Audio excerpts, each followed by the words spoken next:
నిజంగా ఇక్కడి నుంచి వెళ్ళేటప్పుడు దేవుని మాటలను తీసుకొని వెళ్తే గనక విస్తారమైన చాలా పడతాయి. హల్లెలూయా. విస్తారమైన అద్భుతంగా చూస్తాం. నేను చెప్పేది ఏంటి అంటే ఆయన మాట తీసుకో, ఆయన మాట తీసుకో, ఆయన మాట తీసుకో, ఆయన మాట తీసుకో.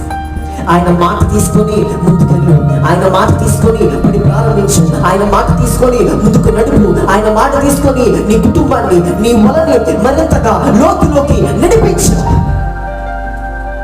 ఇంకొకసారి నీ మాట నేను తీసుకుంటానయ్యా, ఇంకొకసారి నీకు లోపడతానయ్యా. ఎవరు చూద్దాం నీ మాట, నీ మాట, నీ మాట. దయగల పెదవులు నీకున్నవి.